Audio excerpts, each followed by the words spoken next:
Nakasusulasok ang usok sa highway na ito sa Israel dahil sa wildfire na umabot na sa gilid ng kalsada. Iniwan na ng ilang motorista ang kanilang sasakyan sa highway. Kahapon pa nagsimula ang sunog malapit sa Jerusalem sa gitna ng malakas na hangin at mainit na panahon. Ilang komunidad ang pinalikas at isinara rin ang bahagi ng highway na nag-uugnay sa Tel Aviv at Jerusalem. Ay sa motoridad, hindi bababa sa 13 ang sugatan. At dahil sa wildfire, kanselado ang ilang pagtitipon para sa Independence Day sa Israel. Tag-init pa rin pero nalubog sa baha ang mga bahay at taniman sa bahagi ng Kiamba, Sarangani. Binahari ng bahagi ng Zamboanga City bunsod ng thunderstorms. Inula naman ang ilang bahagi ng Tagbilaran City sa Bohol.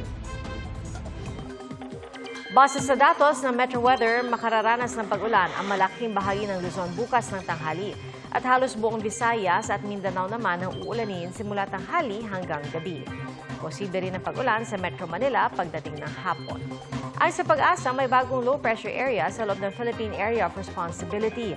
At nakapaloob yan sa Intertropical Convergence Zone at huling namataan, 500 kilometro sa silangan ng Hinatuan, Surigao del Sur. Mababa ang tsansa nitong maging bagyo pero maaaring magbago sa mga susunod na araw. Posible rin magdala ito ng mga pag-ulan bukas sa Eastern at Central Visayas, gayon din sa bahagi ng Mindanao. ITCZ ang magpapaulan sa Palawan at sa natitirang bahagi ng Visayas at Mindanao.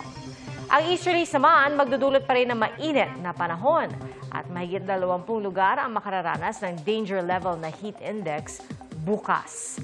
Posibleng 45 degrees Celsius ang pinakamataas. Bagong style, bagong Jillian Ward. Yan daw ang masisilayan natin sa kanyang karakter na mapapanood sa Mga Batang Riles. Sa kanyang pagdalo sa set, nakasama rin ni Jillian ang Riles Boys na sina Miguel Tan Felix, Kokoy De Santos, Rahil Birria at Anton Vinson. Lahat sila excited na makatrabaho ang star of the new gen. Si Rahil naman, dating nakatambalan ni Jillian sa abot kamay na pangarap.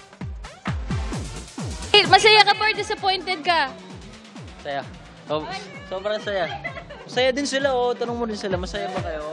Masaya ako para sa kaibigan ko. Salamat po sa inyong pagsaksi. Ako si Pia Arcangel. Para sa mas malaking misyon at sa mas malawak na paglilingkod sa bayan. Mula sa GMA Integrated News, ang News Authority ng Filipino. Hanggang bukas, sama-sama po tayong magiging saksi.